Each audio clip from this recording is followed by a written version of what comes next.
மகர ராசி. உண்மைக்கும், உழைப்புக்கும் பெயர் போனவங்க. நெனச்சத சாதிக்கணும். அதுக்கு என்ன வழி? அதுவும் அது நேர்மையான வழியா மட்டும் தான் இருக்கணும். இவங்கள பொறுத்தவரைக்கும் சூதுவாது தெரியாது. அதே மாரி பொய் பித்தலாட்டம் பேசுறவங்கள பார்த்தாலே செம்ம கோவம் வரும். வெளிப்படையா பேசிருவாங்க. "நீ இப்படிதான்" அப்படிங்கிற மாதிரி. இதனால நெறைய பேருக்கு வந்துட்டு இவங்கள புடிக்காது. அதெல்லாம் இவங்க பெருசா எடுத்துக்கவே மாட்டாங்க. "உனக்கு புடிச்சா புடிக்கலன்னா, என் கேரக்டர் இதுதான்" அப்படிங்கிற மாரி போய்க்கிட்டே இருப்பாங்க. அது சொந்தமோ, பந்தமோங்க. கூட பொறந்தவங்களோ, இல்ல பெத்தவங்களோ, கட்டிக்கிட்டவங்களோ யாராக இருந்தாலும் சரி, மனசுல பட்டத பேசுறதுனால அவங்க என்ன நெனைக்கிறாங்க அப்டின்னா, இதெல்லாம் அடுத்தவங்களுடைய உணர்ச்சிக்கு மதிப்பே குடுக்காதுன்லாம் நெனைப்பாங்க. ஆனா அவங்க மதிப்பு குடுக்கறதுனால தான் மனசுல பட்டத பேசிர்றாங்கிறது யாருக்கும் தெரியாது. அதே மாரி தெளிவான சிந்தனைக்கு சொந்தக்காரங்க. ஒரு முடிவ தெளிவா திட்டம் தீட்டிட்டு தான் அப்புறமா அத செயல்படவே ஆரம்பிப்பாங்க. இதனாலவே நெறைய விஷயங்கள பெர்ஃபெக்ட்டா செஞ்சு முடிச்சுருவாங்க. எங்க இந்த மகரம் தோல்வி ஆகுறாங்க அப்டின்னா, இந்த வெளிப்படைத்தன்மையினால தான். இவங்க ஒரு திட்டம் போடுறாங்க. நாங்க இன்னைக்கு இங்க போயிட்டு, இங்க வந்துட்டு இத வாங்கிட்டு வர போறேன். இத தான் பண்ண போறேன்னு சொல்லிட்டாங்கன்னா வையுங்களேன். சரி இத கூட விட்டுடுங்க. இப்ப சொந்தமா தொழில் செய்றீங்க. ஒரு தொழிலோட சூட்சுமத்த வெளிப்படையா பேசிட்டா, அந்த தொழில் சிறக்குமா? இப்போ நான் ஒரு பொருள வாங்கிட்டு சேல் பண்ண போறேன். இதுதான் எனக்கு ஒரு தொழிலாவே இருக்கு. நான் ஒரு இடத்துல ஹோல்சேலா வாங்கிட்டு அதுல ரூ. 1 ரூ. 2 சேர்த்து தானே உங்களுக்கு நான் விக்க போறேன். ஆனா, நான் விக்கக்கூடிய என்னோட கஸ்டமர் கிட்டயே, நான் இங்கிருந்து தான் வாங்குறேன் அப்டின்னா, அந்த ஆட்கள் என்கிட்ட வாங்குவாங்களா? இல்ல டைரக்ட்டா அந்த பையர் கிட்ட போய் வாங்குவாங்களா? இப்ப புரியுதுங்களா? மகர ராசிக்காரர்கள் என்ன தப்பு பண்ணிட்டு இருக்கீங்கன்னு? வெளிப்படையா இருக்கலாங்க. ஆனா, இந்த அளவுக்கு இருக்கக்கூடாது. நம்ம வீட்டு விஷயத்த வெளிப்படையா சொன்னா என்ன நடக்கும்? மத்தவங்கலாம் நம்ம வீட்ல உட்கார்ந்து கும்மி அடிச்சுருவாங்க. அதுதான் இப்ப நீங்க பண்ணிட்டு இருக்கீங்க. உங்களுடைய செயல்பாட மத்தவங்களுக்கு அதிகப்படியா தெரியப்படுத்திட்டு இருக்கீங்க. அது வேண்டாம். ஒரு மாற்றத்த கொண்டு வந்துருங்க. மத்தபடி தலைப்பு பார்த்திருப்பீங்க. இந்த தை மாதத்துல தெய்வ சக்தியால அதிசயம் ஒண்ணு மகர ராசிகளுடைய வாழ்க்கையில நடக்க போகுது. குறிப்பா சொந்த பந்தங்கள்லாம் உங்கள பத்தி புரளி பேச போறாங்க. "என்னங்க சொல்றீங்க? என்னங்க பேச போறாங்க?" அப்படின்னு உணர்ச்சி வசப்படாதீங்க. அவங்க பேசுறது என்னன்னா, உங்ககிட்ட ரூ. 10 இல்லனாலயும் கோடி ரூபாய் வச்சிருக்கான்னு பேசுவாங்க இல்லையா? அந்த மாதிரி இல்லாத ஒரு விஷயத்த உங்கள உயர்வா பேசியிருப்பாங்க இல்லையா? அதாவது இல்ல, இல்லன்னு சொல்ல முடியாத அளவுக்கு உங்ககிட்ட இருக்கு, இருக்குன்னு சொன்ன விஷயம், இப்போ உங்ககிட்ட நிச்சயமா இருக்க போகுது. அவன் ரூ. 1,00,00,000 சொன்னா, உங்ககிட்ட ஒரு ரூ. 2,00,00,000 இருக்கிறதுக்கு கூட வாய்ப்புகள் இருக்கு. அந்த அளவுக்கு அதிர்ஷ்டமான மாதமா தை மாதம் வந்திருக்கு. அது என்ன, ஏது எப்படிங்கிறத இப்ப தெளிவா பார்க்கலாங்க. விஷயங்க. மகர ராசிக்காரங்க தை மாதத்துல எல்லா விதமான காரியங்கள்லயும் வெற்றி உண்டாகும். பணவரவு மகிழ்ச்சியை கொடுக்கும். சிலருக்கு புதுசா வண்டி, வாகனம் வாங்கக்கூடிய யோகம் இருக்கு. சிலர் எதிர்பாராத அதிர்ஷ்ட வாய்ப்புகள் ஏற்படக்கூடும். தெய்வ பக்தியும், ஆன்மீகத்துல நாட்டமும் அதிகமா இருக்கு. குறிப்பா வெளி மாநிலங்கள்ல உள்ள புண்ணிய தலங்களுக்கு குடும்பத்தோட போயிட்டு வரதுக்கு வாய்ப்புகள் இருக்கு. பெண்கள் மூலம் பொருள் சேர்க்கை உண்டாகும். உறவுக்காரர்களால அடிக்கடி பிரச்சனைகள் ஏற்படுறதுக்கு வாய்ப்பு இருக்கிறதுனால, கூடுமான வரைக்கும் அளவா பேசுங்க. பழக்கவழக்கத்துல ரொம்ப தெளிவா இருந்துக்கோங்க. நான் முன்னாடி சொன்னேன் இல்லையா? அந்த வெளிப்படைத்தன்மை அப்படிங்கிறது உறவுக்காரங்க தான் உங்கள அழகா பயன்படுத்திடுறாங்க. அளவா இருந்துக்கோங்க எல்லா விஷயத்திலயும்.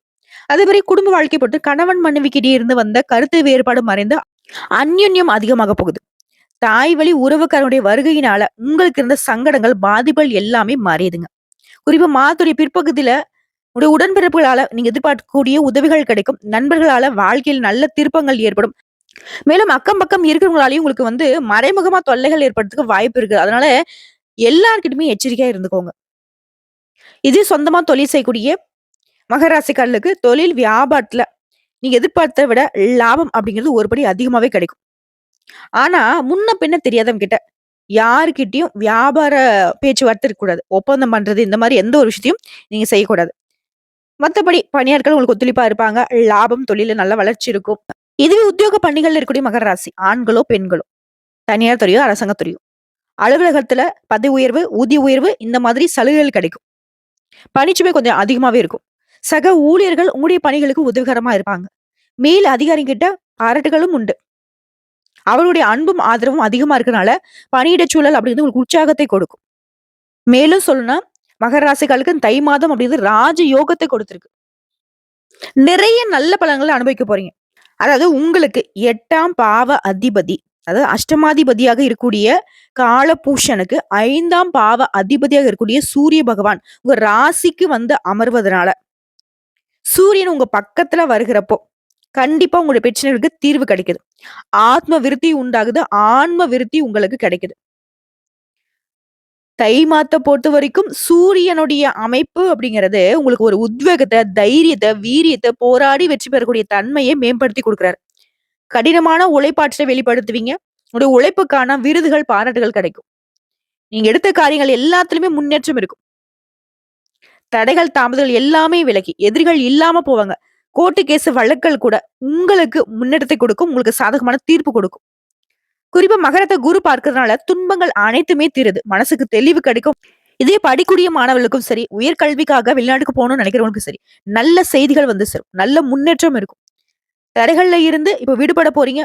வெளிநாட்டுக்கு வேலைக்கு போகணும்னு நினைக்கிறீங்களா? இப்படி எண்ணங்கள் எல்லாமே ஈடேறி வரும். உங்க ராசிக்கு 9ஆம் பாவ அதிபதியும் ராசிக்குள்ளேயே இருக்கிறதுனால 10க்குரியவர் உச்சம் பெற்று இருக்கிறதுனால தர்ம, கர்ம, ராஜயோகம் ஏற்பட்டிருக்கு. வருமானம் பல வகைகள்ல உங்களுக்கு வரும். பல வழிகள்ல வரும். தொட்ட காரியங்கள் அனைத்தும் தொடங்கும். நெனச்ச காரியங்கள் அனைத்துமே நிறைவேறும். உங்களுக்கு தேவையான உதவிகள் தேடிக்கிட்டு வரும். சொந்த தொழில் செய்றவங்களுக்கு அபரிவிதமான வளர்ச்சி இருக்கும். டெக்டைல்ஸ், தங்க வியாபாரம், நகை தொழிலு, அலங்கார தொழிலு இந்த மாதிரியான தொழில்கள்ல நல்ல முன்னேற்றம் இருக்கும். நல்ல வருமானம் இருக்கும். ஒரு கடை வச்சீங்களா, பல கடைகள் தொறக்கறதுக்கான வாய்ப்பு இருக்கு. அது ஒரு கிளை பல கிளைகளா மாறும். அதிக அளவில நல்ல வளர்ச்சிய பெற போறீங்க. மேலும் 9ஆம் இடத்துல கேது வீற்றிருக்கிறதுனால, கேதுவை குரு பார்த்துக் கொண்டிருக்கிறதுனால, உங்களுக்கு எல்லாமே உதவியா இருக்கும். 3ஆம் இடத்துல ராகு இருக்கிறனால, யாருன்னு தெரியாதவங்க கூட உங்கள தேடி வந்து உதவி செய்வாங்க. உங்களுக்கு தேவையான உதவிகள்லாம் நீங்க வாய் தொறந்து கேட்கறதுக்கு முன்னாடியே, என்ன கேட்கிறீங்களோ அது உங்க கையில இருக்கும். ஒரு பக்கம் 7:30 சனி நடந்துகிட்டு இருக்கே அப்படின்னாலயும், உங்களுடைய ராசிநாதன் 2ஆம் வீட்ல வீற்றிருக்கிறதுனால, உங்களுக்கு பெரிய துன்பம் எதுவுமே வராது. குழந்தைகளாலயும் நல்ல வளர்ச்சி இருக்கும். ஏன்னா உங்கள பொறுத்தவரைக்கும் சின்ன சின்னதா இந்த வயித்து கோளாறு, சளி தொல்லை இந்த மாதிரியான இந்த ஜீரண கோளாறு இந்த மாரி சின்ன சின்ன பிரச்சனைகள் வரதுக்கு மட்டும் வாய்ப்பு இருக்கு. அதனால உடல் ஆரோக்கியத்த கொஞ்சம் பார்த்துக்கோங்க. அடுத்த 5ஆம் பாவ அதிபதி உச்சம் பெற்று ராகுவோடு சம்மந்தப்பட்டு இருக்கிறதுனால வீட்ல திருமண வாய்ப்புகள் உருவாகும். என்ன பண்ணாலும் சரிங்க. திருமணம் கைகூடவே இல்ல. ஆண்களோ, பெண்களோ இல்ல உங்க குழந்தைகளுக்கோ திருமண வரன் வந்து கூடவே இல்ல நினைக்கிறவங்களுக்கு, இப்போ இந்த தை மாதத்துல நல்ல வரன் அமையும். சிலருக்கு வெளியூர் பயணங்களுக்கு வாய்ப்பு இருக்கு.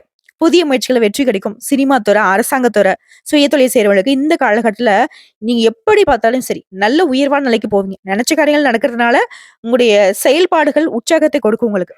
அடுத்த ராசிக்கு 6ஆம் இடத்துல செவ்வாய் அமர்ந்திருக்கிறதுனால புதிய வேலை வாய்ப்புகள் கிடைக்கும். தொழில முன்னேற்றம் இருக்கும். பண உயர்வு கிடைக்கும். சம்பள உயர்வு கிடைக்கும். பூமி லாபம் கிடைக்கும். Real estate, construction, agency, brokerage இந்த மாதிரியான துறைகள் இருக்கிறவங்களுக்கு நல்ல லாபம் கிடைக்கும். ஆனா ஆல்ரெடி எனக்கு பிரச்சனை இருக்கேம்மா. இப்ப நீ சொல்றதெல்லாம் ஓகே தான். நடந்தா நல்லது தான். அப்படின்னு சொல்றவங்களுக்கு ஏற்கனவே இருக்கிற பிரச்சனை கூட இப்ப தீர்ந்து போகும். புதிய முன்னேற்றம், புதிய லாபம், புதுசா வீடு கட்டுவீங்க, புதுசா மனை வாங்குவீங்க, வாகனம் வாங்குவீங்க. எல்லா விதங்களிலும் யோகம் உண்டு. குரு பகவானும் ராசியை பார்க்கறனால கேட்டது கிடைக்கும். தொட்ட காரியங்கள் தொடங்கும். லாப நோக்கத்தோட செய்யக்கூடிய காரியங்கள்ல விருத்தியை கொடுக்கும். குடும்பத்துல இருந்து வந்த பிரச்சனைகள் மறையுது. உங்கள விட்டு விலகி போனவங்க கூட இப்ப உங்கள வந்து தேடி வந்து நிப்பாங்க. அடிக்கடி வந்து அம்மன் ஆலயங்களுக்கு போயிட்டு வாங்க. இயற்கையை வழிபாடு செய்வது ரொம்ப நல்லது. மனசுக்கு அமைதி கிடைக்கும். மன அமைதி இல்லாம தவிச்சிட்டு இருந்த உங்களுக்கு மன அமைதியும், நிறைவான செல்வ செழிப்பும் கிடைக்க போகுது. வெற்றி வாய்ப்பு மட்டுமே உண்டாக்கி கொடுத்திருக்கு இந்த தை மாதம். கரெக்ட்டா பயன்படுத்திட்டா மட்டும் போதும். நீங்க வந்தா மட்டும் போதுங்கிற மாரி, நீங்க அமைதியா வரக்கூடிய வாய்ப்ப மட்டும் கெட்டியா கையில பிடிச்சுட்டா போதும். மத்தபடி எல்லாமே உங்களுக்கு நல்லதாவே நடக்கும். இப்போ எக்ஸாம்பிள் சொல்லணும்னா, ஒருத்தங்க வந்து எனக்கு ஒரு ரூ. 2,00,00,000 பணம் குடுக்குறேம்மா, ஒரு 10 மணிக்கு வாம்மான்னு சொல்றாங்க. இது எனக்கு ஒரு அதிர்ஷ்ட வாய்ப்புன்னு வச்சுக்கோங்க. நான் 10 மணிக்கு போகாம அதுதான் நம்ம காசு தான் நமக்கு குடுக்க போறாருல்ல. அது நமக்கானதுன்னு அவரு சொல்ட்டாருல்ல. நம்ம ஒரு 11 மணிக்கு போவோம். இல்ல ஒரு 12 மணிக்கு போவோம். சரி இன்னைக்கு வர முடியாது. நாளைக்கு வந்து வாங்கிக்கிறேன். இப்படி சொன்னா அந்த அதிர்ஷ்டம்ங்கிறது எனக்கு நிக்குமா? புரியுதுங்களா? இப்படிதான். மகர ராசிக்காரங்க எதுலயுமே அலட்சியம் காட்டிடாதீங்க. அப்பப்ப அந்தந்த வேலைய அப்பப்ப உங்கள நோக்கி வரக்கூடிய நல்ல விஷயத்த அப்பயே கால்குலேட் பண்ணி செஞ்சு முடிச்சுக்கோங்க. கெட்டியா பிடிச்சு வச்சுக்கோங்க. சோ, இப்போ வரைக்கும் பார்த்தது மகர ராசிக்காரர்களுக்கான தை மாத பொது பலன்கள். இதுவே ரொம்ப சிறப்பா இருக்கு. இப்ப நம்ம நட்சத்திர பலன்கள பார்க்கலாம். மகர ராசி உத்திராடம் நட்சத்திரம் 2ஆம் பாதம், 3ஆம் பாதம், 4ஆம் பாதம். நினைச்சத சாதிக்கக்கூடிய உங்களுக்கு தை மாதம் யோகமான மாதமா பொறந்திருக்கு. நட்சத்திரநாதன் சூரியன். தை மாதம் முழுவதுமே ஜென்ம ராசிக்குள்ள சஞ்சரிக்கிறதுனால வேலைகள்ல கவனம் செல்லும். முன்னெடுத்தை நோக்கி நடை போட போறீங்க. நடக்கவே நடக்காத நினைச்ச காரியங்களும் இப்ப நடக்கும். முயற்சிகள் அதிகரிக்கும். இந்த நேரத்துல சூரியனுடைய பார்வை 7ஆம் இடத்துக்கு உண்டாகிறதுனால வாழ்க்கை துணையை அனுசரித்து செல்வது ரொம்ப நல்லது. நண்பர்கள் எதிராக மாறக்கூடிய நிலை இருக்கு. குடுத்தொழில கவனமா இருங்க. முடிஞ்ச வரைக்கும் வேலைகளை மட்டுமே கவனம் செலுத்தி முன்னெடுத்து நோக்கி பயணம் பண்ணுங்க. மத்தபடி மாதம் முழுவதுமே சுக்கிர பகவான் உங்களுக்கு சாதகமா இருக்கிறதுனால வருமானம் அதிகமாகும். குடும்பத்தில் இருந்த குழப்பங்கள் விலகுது. பொன் பொருள் சேர்க்கை உண்டாகுது. ஒரு சிலருக்கு புதிய சொத்து சேரும். புதுசா தொழில் தொடங்குற முயற்சிகள்ல வெற்றி கிடைக்கும். அதற்கான வாய்ப்புகள் வந்து சேரும். வேலை தேடுறவங்களுக்கு, வேலையே இல்லாதவங்களுக்கு இப்ப நல்ல வேலை அமையும். ஒரு கனவுகள் நனவாகுது. பதவியில இருக்கிறவங்களுக்கு எதிர்பார்த்த இடத்துக்கு இடமாற்றம் கிடைக்கும். நல்ல உயர்வு கிடைக்கும். முடிஞ்ச வரைக்கும் உடல் ஆரோக்கியத்துல மட்டும் கொஞ்சம் கவனம் செலுத்துங்க. அடுத்து மாணவர்களை பொறுத்தவரைக்கும் மாசத்துடைய பிற்பகுதியில படிப்புல அக்கறை அதிகமாகும். விவசாயிகளை பொறுத்தவரைக்கும் விளைச்சல்ல லாபம் கிடைக்கும். உழைப்பாளர்களை பொறுத்தவரைக்கும் அதாவது கூலி வேலை செய்றவங்களா இருந்தா சரிங்க. வேலைப்பளு கொஞ்சம் கூடும். ஆனா அதற்கேற்ற வருமானமும் கிடைக்கும். உங்கள பொறுத்தவரைக்கும் அதிர்ஷ்டம் தரக்கூடிய நாட்கள்னு பார்த்தோம்னா, ஜனவரி மாதம் 26, 28, பிப்ரவரி மாதம் 1, 8, 10 இந்த நாட்கள உங்களுடைய சுப நிகழ்ச்சியோட தொடக்கத்துக்கு பயன்படுத்துங்க. இந்த நாட்கள்ல நீங்க செய்யக்கூடிய எல்லா வேலைக்குமே பல மடங்கு நன்மைகள கொண்டு முடியும். உங்கள பொறுத்தவரைக்கும் பரிகாரம். அனுதினமும் கருமாரி அம்மனை வழிபாடு செய்ய கஷ்டங்கள் போகும். கவலை இல்லாத நிறைவான வாழ்க்கை கிடைக்கும். செல்வ செழிப்பு மேலோங்கும். குறிப்பா அதிர்ஷ்ட வாய்ப்புகள்னு சொன்னேன் இல்லையா? அது உங்களுக்கு நிலைச்சு நிக்கும். அடுத்து திருவோணம் நட்சத்திரம். தெளிவான சிந்தனைக்கு சொந்தக்காரங்க. உங்களுக்கு இந்த தை மாதம் முன்னேற்றத்தை தரக்கூடிய மாதமா இருக்கு. ராகு உங்களுடைய வேலைகளை எல்லாத்தையுமே வெற்றியாக மாத்தி கொடுக்கிறாரு. எடுக்கக்கூடிய முயற்சிகள லாபத்தை கொடுக்கிறாரு. வியாபாரத்துல இருந்து வந்த தடைகள் விலகுது. வெளிநாட்டு முயற்சிகள் வெற்றியாக மாறுது. கலைஞர்கள பொறுத்தவரைக்கும் புதிய ஒப்பந்தங்கள் தேடி வருது. எதிர்பார்த்த வரவு வரும். புதன் பகவானும் உங்களுக்கு சாதகமா சஞ்சாரம் பண்றதுனால வரவு அதிகமாகும். புதுசா சொத்து வாங்குவீங்க, வீடு வாங்குவீங்க. உங்களுடைய கனவுகள் எல்லாமே நனவாகுது. வங்கியில நீங்க கேட்ட பணம் கைக்கு வரும். அரசு வழி முயற்சிகள் சாதகமா முடியும். எதிர்பார்த்த அனுமதி கிடைக்கும். ஜென்ம ராசிக்குள்ளேயும் சூரியன் சஞ்சரிக்கிறதுனால முடிஞ்ச வரைக்கும் வேலையில நிதானத்தை கடைபிடிங்க. அதான் அஷ்டமஸ்தானத்திற்கு சனி பகவானுடைய பார்வை இருக்கிறதுனால உடல் ஆரோக்கியத்திலும் பழக்க வழக்கத்திலையும் எச்சரிக்கையாக இருப்பது நல்லது. அதே மாதிரி ஃப்ரெண்ட்ஸ் கிட்டயும் சரி, உங்களுடைய வாழ்க்கை துணை கிட்டயும் சரி அனுசரிச்சு நடந்துக்கோங்க. அது நமக்கும் நல்லது, அவங்களுக்கும் நல்லது. அதே மாரி மகர ராசிக்காரங்க ஒரு விஷயத்துல மட்டும் ரொம்ப வீக். வாய்க்கு வந்தத பேசிருவீங்க. இதனால பேச்சுக்கள்ல நிதானம் இருக்கணும்.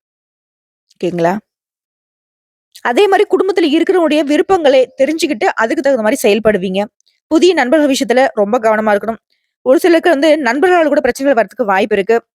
மத்தபடி பெரிய மனுஷங்களோட தொடர்பு கிடைக்கும். அவர்களால உங்களுக்கு ஆதாயம் கிடைக்கும். அனைத்து விதங்கள்லயும் உங்களுக்கு உயர்வு இருக்கு. நெனச்ச வேலைய நெனச்ச மாதிரியே நடத்தி முடிச்சுப்பீங்க. உங்களுடைய முயற்சிகள் எல்லாமே எளிமையா வெற்றி அடையும். அடுத்து மாணவர்கள பொறுத்தவரைக்கும் படிப்புல அக்கறை கூடும். இந்த அக்கறை வந்து உங்களுக்கு பொதுத் தேர்வுகள்ல அதிக மதிப்பெண்களை பெறதுக்கு உதவுங்க. உங்கள பொறுத்தவரைக்கும் அதிர்ஷ்டம் தரக்கூடிய நாட்கள் ஜனவரி மாதம் 26, 29, பிப்ரவரி மாதம் 2, 8, 11 இந்த நாட்கள உங்களுடைய சுப நிகழ்ச்சியோட தொடக்கத்துக்கு பயன்படுத்துங்க. இந்த நாள்ல நீங்க செய்யக்கூடிய வேலைகள் உங்களுக்கு பல மடங்கு நன்மைகளை கொண்டு முடியும். உங்கள பொறுத்தவரைக்கும் பரிகாரம். திங்களூரில் குடிகொண்டுள்ள சந்திர பகவானை வணங்க நெனச்சது நடக்கும். நிலையான செல்வ செழிப்பு மேலோங்குங்க. அடுத்து அவிட்டம் நட்சத்திரம் 1ஆம் பாதம், 2ஆம் பாதம். வேகமா செயல்பட்டு நினைச்சத சாதிக்கக்கூடிய உங்களுக்கு தை மாதம் யோகமான மாதமா பொறந்திருக்கு. நட்சத்திரநாதன் வக்ரம் அடைந்திருக்கக்கூடிய நிலையில ராகு முன்னேற்றமான பலன்களை கொடுக்கிறாரு. எடுக்கக்கூடிய முயற்சிகள் எல்லாமே வெற்றியாக மாத்தி கொடுக்கிறாரு. நினைச்ச காரியங்கள் நடக்கும். செய்து வரக்கூடிய தொழில்ல உங்களுக்கு ஏற்படுத்த தடைகள் விலகுது. வியாபாரம் லாபத்தை ஏற்படுத்தும். எதிர்பார்த்த ஒப்பந்தங்கள் கிடைக்கும். அரசியல்வாதிகளை பொறுத்தவரைக்கும் உங்களுடைய நிலையில நல்ல உயர்வு இருக்கும். தொண்டர்களுடைய பலம் அதிகமாகுது. தலைமையை அனுசரித்து செல்வதனால நடக்கிறது எல்லாமே உங்களுக்கு நல்லதாவே நடக்கும். அடுத்து உழைப்பாளர்களை பொறுத்தவரைக்கும் உங்களுடைய பணிகள்ல கவனமா இருப்பது சிறப்பான விஷயம். இது வேலைக்கு போகிறவங்க தனியார் துறையோ, அரசாங்கத் துறையோ, அலுவலக பணிகள்ல உங்க கூட வேலை பார்க்கறவங்கள அனுசரிச்சு நடந்துக்கோங்க. அது ரொம்ப அவசியம். அதே மாரி மாதம் முழுவதுமே சுக்கிர பகவான் உங்களுக்கு சாதகமா சஞ்சாரம் பண்றனால பொன் பொருள் சேர்க்கை வாய்ப்பு இருக்கு. குடும்பத்துல நிம்மதியான சூழ்நிலை உருவாகுது. கணவன் மனைவிக்கிடையே ஒற்றுமை அதிகமாகும். இதுவரைக்கும் உங்க வாழ்க்கையில் இருக்கக்கூடிய நெருக்கடி, பிரச்சனை எல்லாமே விலக ஆரம்பிக்கும். ஒரு சிலர் வந்து புதுசா வண்டி வாகனம் வாங்குவீங்க. வசதிகள் பெருகுது. ஒரு சிலர் வந்து புதுசா வீடு கட்டி குடியேறுவீங்க. தை பொறந்தால் வழி பொறக்கும். உங்களுடைய காயங்களுக்கும், வலிகளுக்கும் நல்ல வழி பொறந்திருக்கு. உடைய வார்த்தைக்கேற்ப இந்த தை மாதம் உங்களுக்கு அத்தனை விதமான நன்மைகளையும் அள்ளி கொடுத்திருக்கு. சிம்பிளா சொன்னா உங்க வாழ்க்கைக்கு உரிய வழிகள் தெரியும். பாகிஸ்தான்ல ஞான மோட்சகாரகன் சஞ்சாரம் பண்றனால பெரிய மனிதருடைய தொடர்பு கிடைக்கும். நடந்து முடியாத வேலை கூட நடத்தி முடிச்சுப்பீங்க. தெய்வ அருளும் இந்த காலகட்டத்துல உங்களுக்கு பரிபூர்ணமா கிடைச்சிருக்கு. தடைப்பட்ட முயற்சிகள் வெற்றியை கொடுக்கும். மாணவர்களை பொறுத்தவரைக்கும் படிப்புல கூடுதல் கவனம் செலுத்துவது நல்லது. விவசாயிகளை பொறுத்தவரைக்கும் விளைச்சல நல்ல லாபம் இருக்குங்க. உங்களை பொறுத்தவரைக்கும் அதிர்ஷ்டம் தரக்கூடிய நாட்கள் ஜனவரி மாதம் 26, 27, பிப்ரவரி மாதம் 8, 9 இந்த நாட்களை உங்களுடைய சுப நிகழ்ச்சியோட தொடக்கத்துக்கு பயன்படுத்துங்க. இந்த நாள் நீங்க எந்த வேலையை செய்தாலும் சரிங்க, அது பல மடங்கு நன்மைகளை கொண்டு முடியும். உங்களை பொறுத்தவரைக்கும் பரிகாரம். சுக்குக்கு மிஞ்சின மருந்தும் இல்ல, சுப்பிரமணியனுக்கு மிஞ்சின தெய்வமும் இல்ல. சோ சுப்பிரமணியரை வழிபாடு செய்ய சுபிக்ஷம் உண்டாகும், செல்வ செழிப்பு மேலோங்கும். சோ இப்போ வரைக்கும் பார்த்த பொது பலன்களும் சரி, நட்சத்திர பலன்களும் சரி, பரிகாரங்களும் சரி, வழிபாடுகளும் சரி. மகர ராசிக்கு தை மாதம் அப்படிங்கிறது ரொம்ப சிறப்பான மாதமா இருக்கு. யோகமான மாதம், அதிர்ஷ்டமான மாதம்னு என்ன வேணா சொல்லலாம். பொன்னோடையும், பொருளோடையும் வாழ போறீங்க. மனசுக்கு நிறைவான வாழ்க்கை கிடைச்சிருக்கு.